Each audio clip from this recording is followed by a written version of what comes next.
Schools, but it's one that can easily define season trajectories and put the victor on the path to the college football playoff. Welcome to the home of the Florida Gators, Ben Hill Griffin Stadium, better known as the Swamp. As we'll see the number 3 team in the country, the LSU Tigers, taking on the 10th-ranked team in the land, the Florida Gators. For EA Sports College Football, Reese Davis with you alongside David Pollack and Jesse Palmer. Time to get this game started.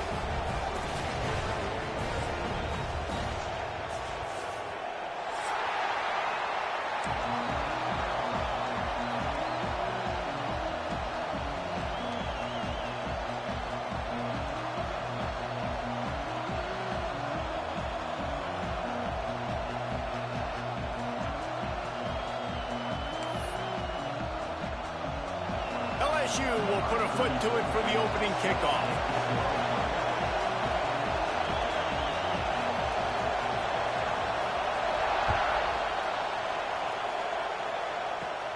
Looking for daylight from inside his 20. Nice return there, and he'll be dragged down at the 34.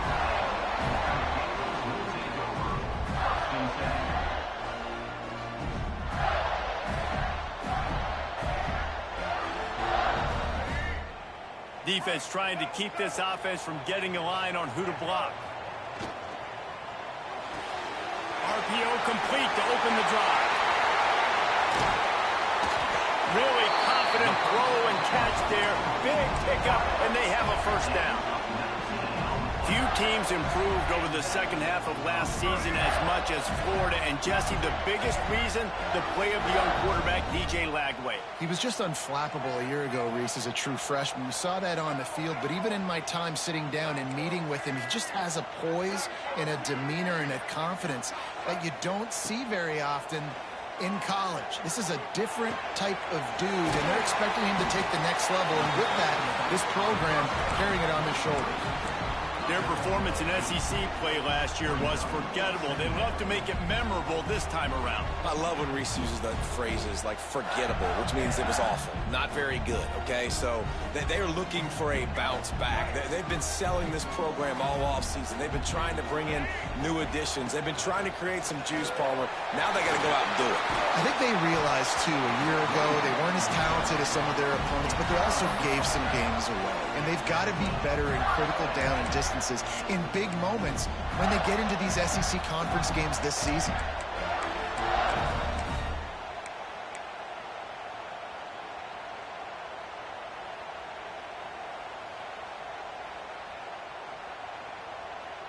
The Gators will line it up on 1st and 10.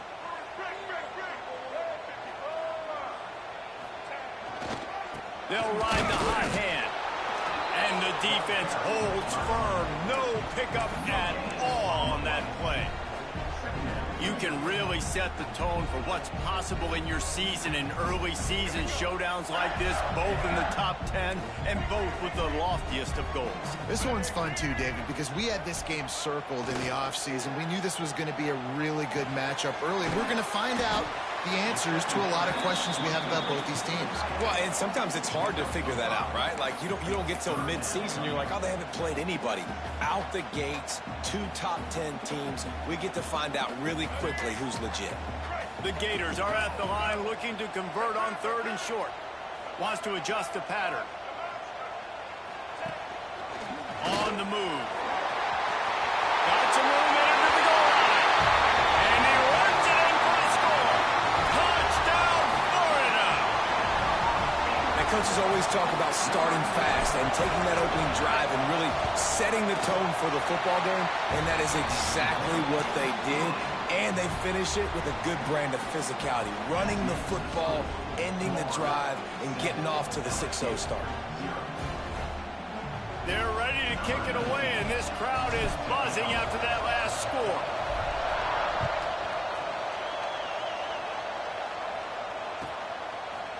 He'll bring it out. It's Brown.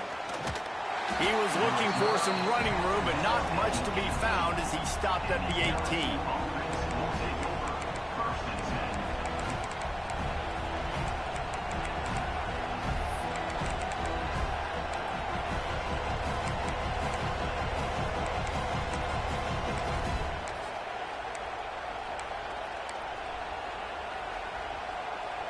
This place is roaring, and it's going to be so hard to operate under these conditions.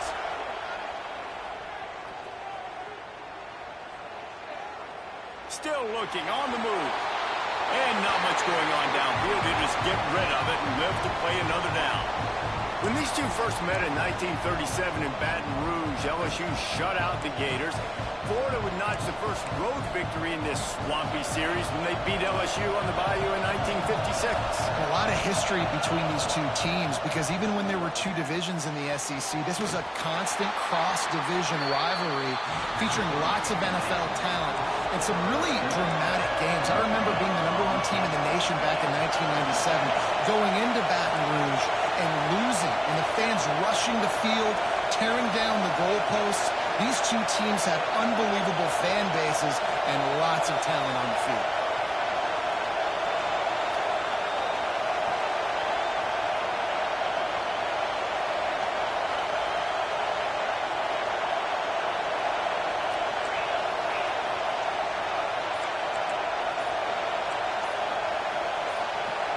To the air, it's Nussmeier.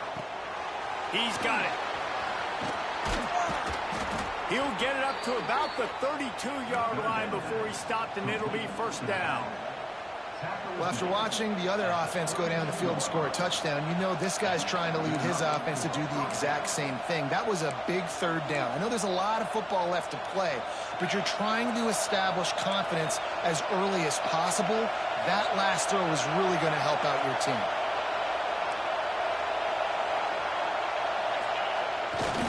They'll try the left side. There he goes. And the big gain, and they've got it on the 46.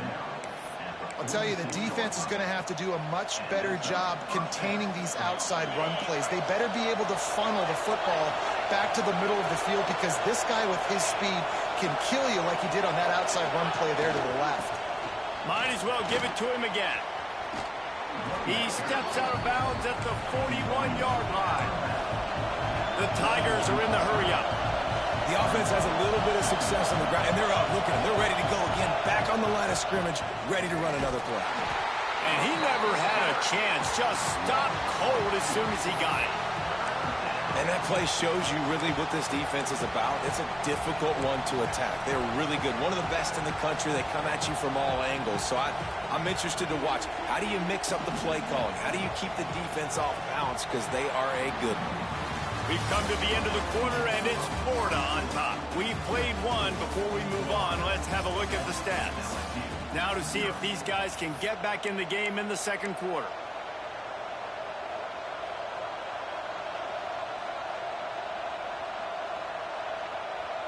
So they go back to work after the break, and it is 3rd down.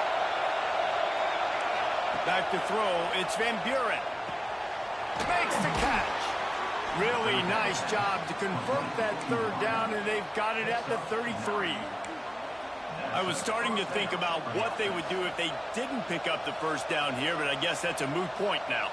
Moot point for sure, and the head coach was probably telling them 4-down territory, we're going to kick a field goal, whatever the next decision was going to be, and now the OC's like, don't worry about it. New set of downs, nice execution by this offense.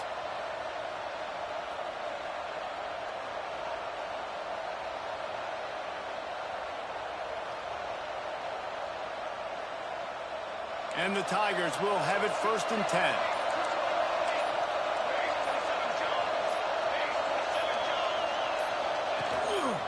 Gives it on the option.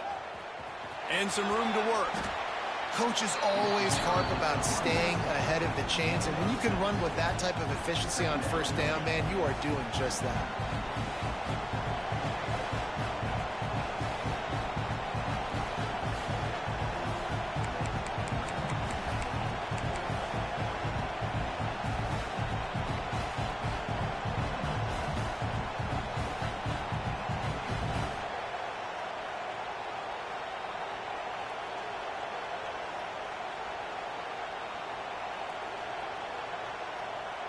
The Tigers can play this 2nd down a lot of ways with just a few yards to go.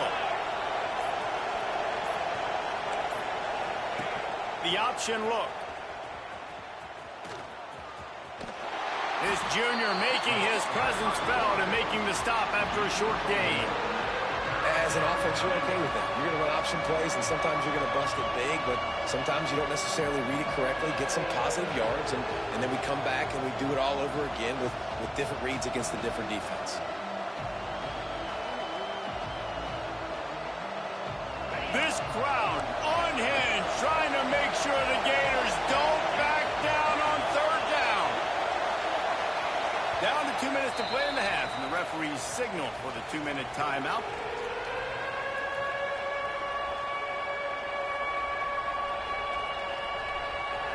You can barely hear yourself thinking here as they're trying to get this defense off to a good start. And that's incomplete. A defender all over him. Knocked the ball to the ground. 4th down coming up. Well, they were trying to sneak him out of the backfield that time into the passing game, but that did not fool anybody on defense. What a hit, forcing that incompletion. Looking to convert, LSU comes to the line on 4th. He'll try to throw and pick up the 1st down. Trying to make magic with his feet.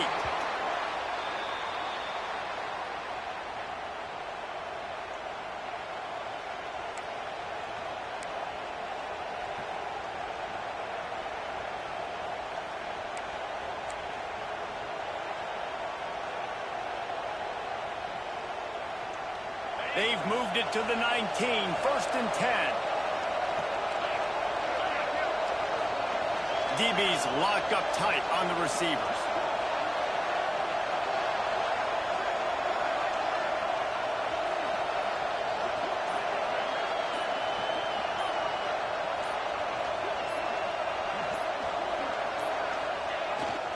They'll run it. It's Durham. Getting work done on the ground. He's pulled down at the 14-yard line.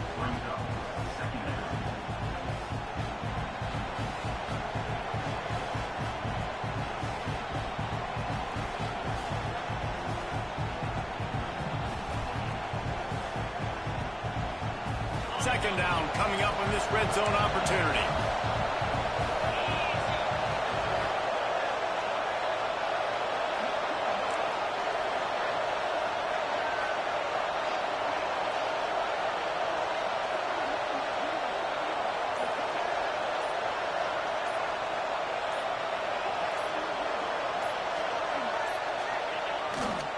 To the ground with the back. Nowhere to run, and down he goes after losing 6. Referee signals timeout as the defense wanting to make sure that they have everything just right with a big play coming.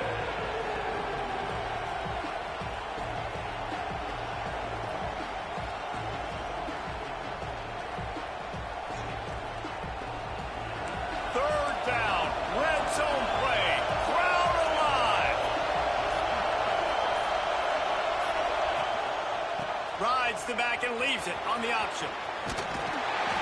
He is stopped well short of the first down marker at the 15, and let's see what they do on fourth. Timeout is called, and it's the defense wanting to make sure that everyone's on the same page for this big down. It's 4th down and 6, and they'll try to convert. He'll try to throw and pick up the first down. He makes the catch in the end zone. Touchdown, Tigers. Well, that was a huge touchdown late here in the first half for their confidence offensively. They want to be able to keep this thing close, obviously, or take the lead going into the second half. So if they kick the extra point here, you tie it up. But you've also got the option here to be aggressive and try and take the lead with a 2-point conversion. We'll see what they do.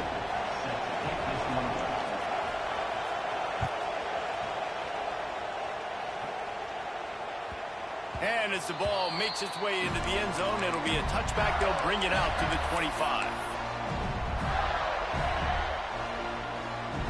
They'll put this one in play. First snap of the drive from the 25. Quarterback making adjustments. Got a man. It's Brown. He's brought down quickly. Minimal gain there. Still a bit short of the first down. The offense calls timeout, and they won't have any more left this half. Now here on second down, see if they keep tossing it around. Dropping back, it's Flagway. Might be looking to run. He throws into the middle of the field. Makes a grab deep. He found plenty of room, and he gets it to the 39-yard line.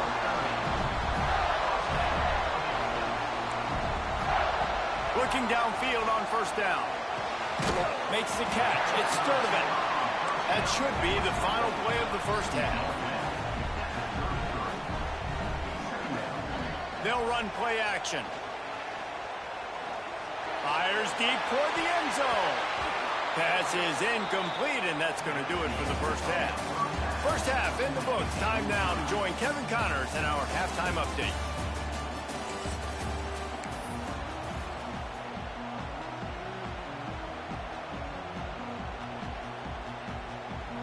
And the Gators will kick it away first, and we'll start the second half.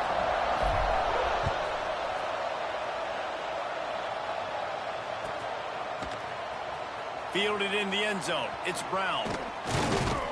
Gets it across the 20 to the 21, and not quite what he would have picked up just taking the touchback.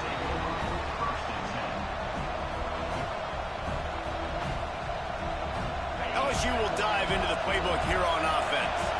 First drive of the second half, always fun to watch. You see what type of tweaks were made at the half, especially when you're locked up in a ball game. Turning it on!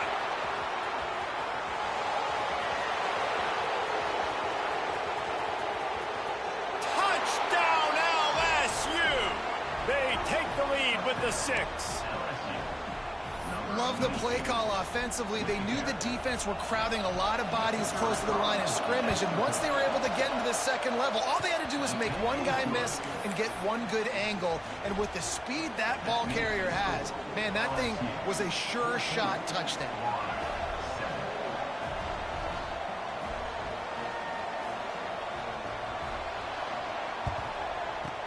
They were ready for the onside kick and executed perfectly, and they secure the football.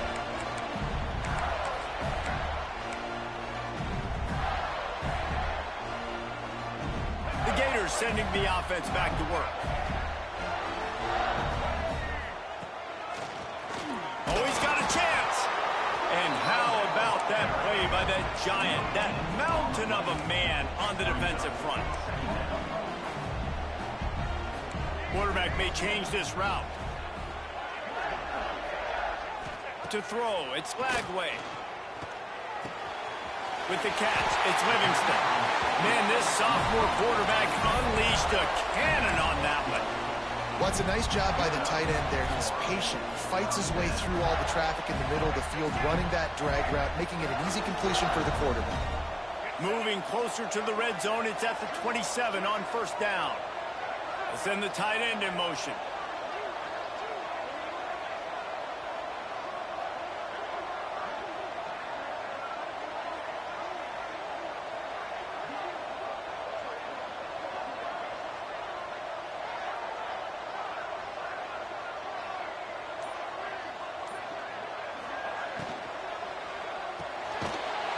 RPO. It's complete. Defense scoops it up, and he's headed the other way. Oh, look out on the right. He's at the 20. Touchdown, Bayou Bengals. This defense making a big play and putting it in the end zone.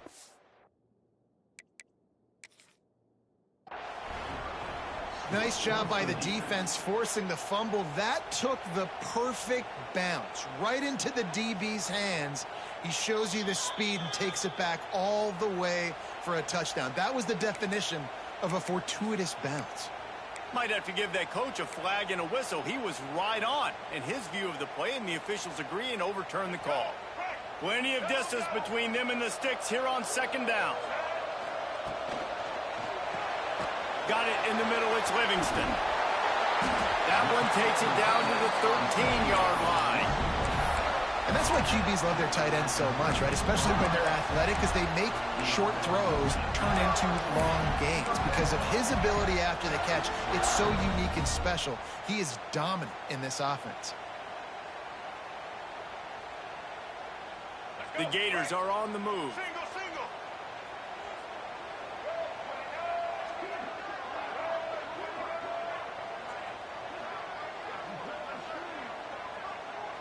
Tight end in motion, see how the D reacts.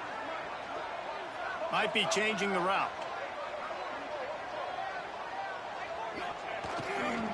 Trying to run, it's ball. Pulled down at the 11-yard line as they inch closer and closer to pay dirt.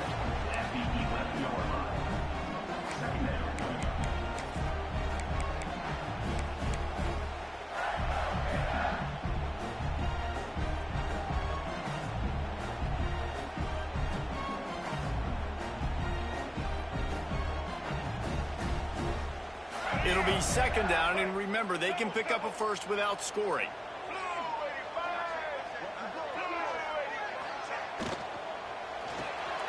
Quick release by the QB.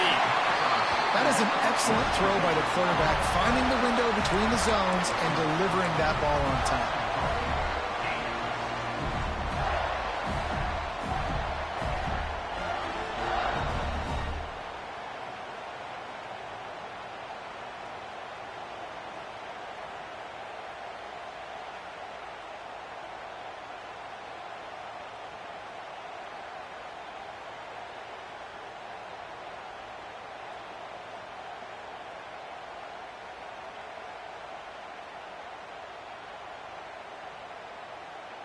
The Gators trying to cash it in on first and goal.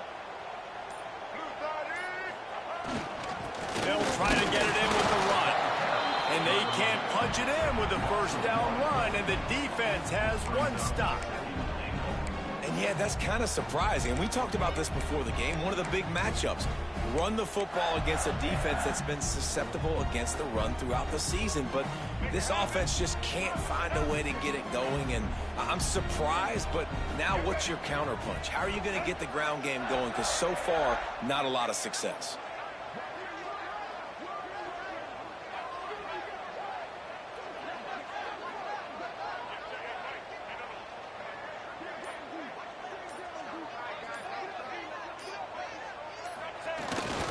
Running back looking for the end zone to the left. And he takes it in for the score. Touchdown, Gator! And they pay off the drive with a touchdown run, but what a drive. Almost the full length of the field, 98 yards. That's how you put a drive together when you're backed up on your own 2-yard line and get 6. They're set to kick it off, and this crowd now ready to get behind them. He'll bring it out. It's Brown. Gets it across the 20 to the 21, and not quite what he would have picked up just taking the touchback.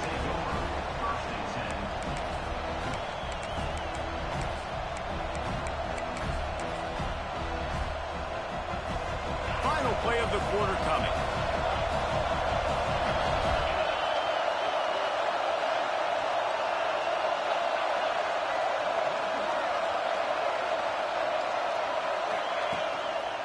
They'll try the right side. Powers through the defender. They get him down, and that'll be the final play of the third period. What a ride. It's been through the first 3 quarters of this game. We are all tied up. Let's check out some stats. This is when winning plays are made, and we start right now in the 4th.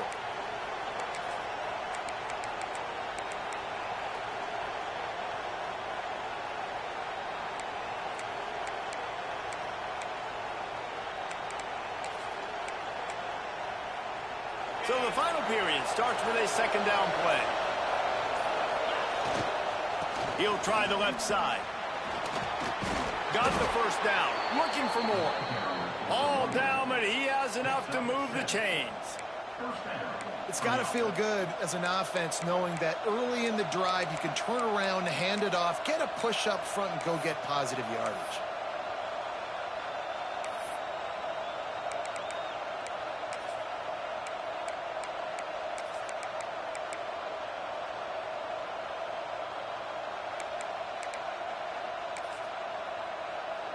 They've got a 1st and 10 at the 34.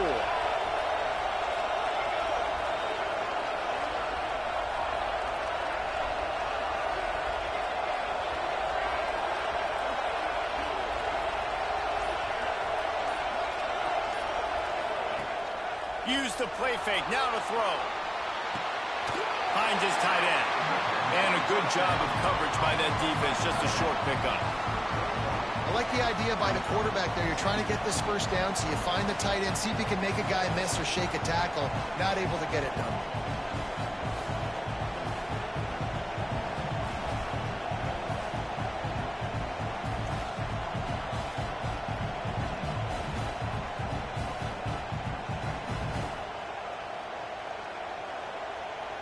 Here on 2nd and 9, sends 3 receivers to the right.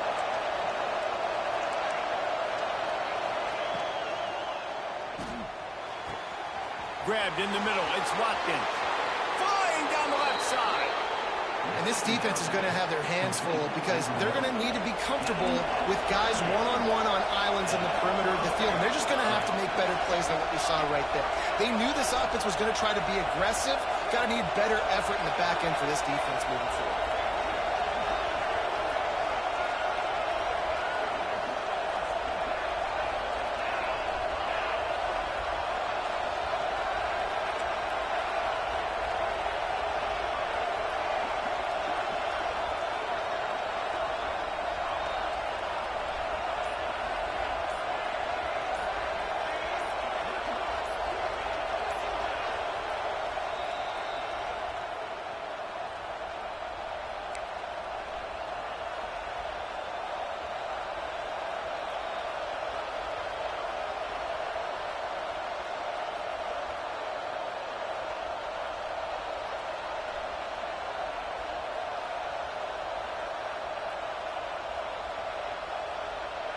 LSU getting set on 1st and 10.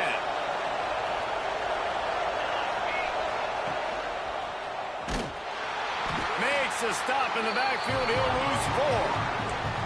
Timeout called here by the defense. It's their 1st of the half. Phenomenal job by the defense that time, shutting down the option play. They knew they were going to see this in this game, and all week long in practice, they really focused on this assignment football, making sure the dive, the quarterback, the pitch, all taken away.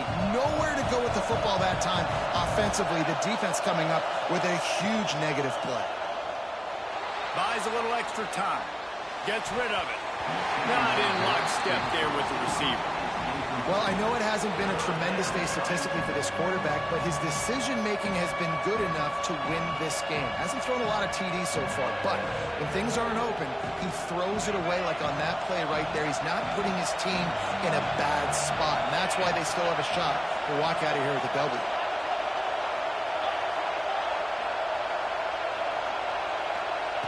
On 3rd and long, doesn't need to take the check down.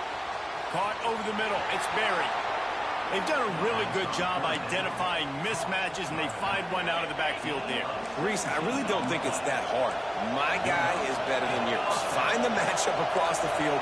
Running back's got some speed. Get it in his hands quickly.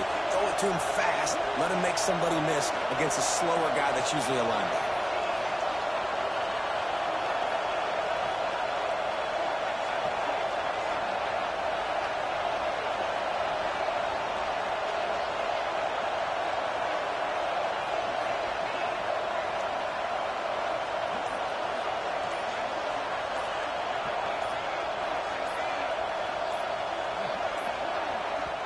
We got a timeout on the field, and we are set up for a terrific finish.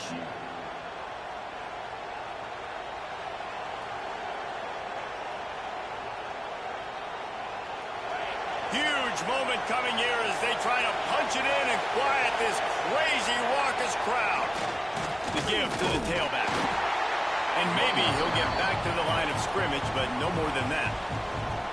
The defense calls the timeout. They're second of the day as they try to get their act together.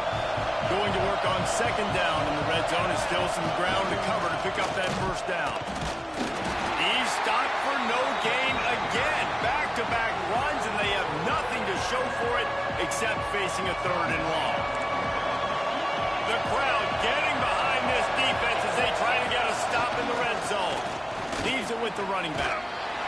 He gets it oh so close to the first down marker, but I think he's going to be a touch short.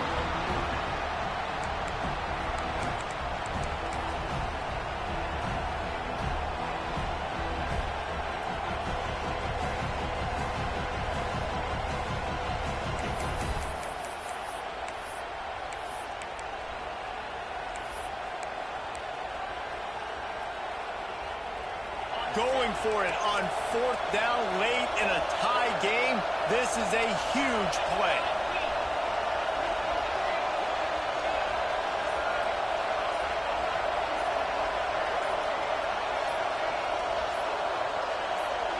Surging forward on the sneak. Man, when I was at Florida, Steve Spurrier would wait for this opportunity in a game's 4th and inches, and he'd signal in red Snoopy. Quarterback sneak. It works every time.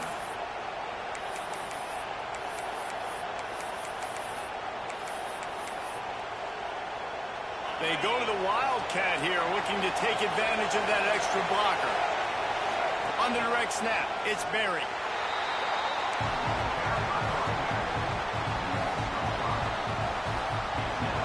Timeout is called with just 2 seconds left to go.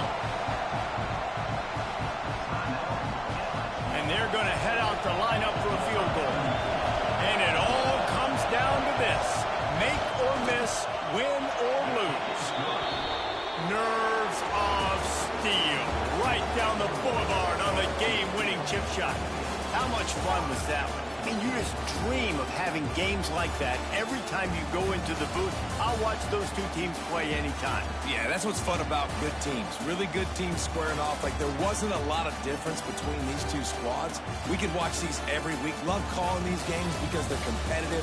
Great talent on the field. Palmer, unfortunately, somebody had to lose. Yeah, and the higher-ranked team was ranked higher for a reason. At the end of the day, when it came down to it, they made the biggest plays in the most critical moments. Both of these teams have tremendous playmakers, and they're both going to make a lot of noise.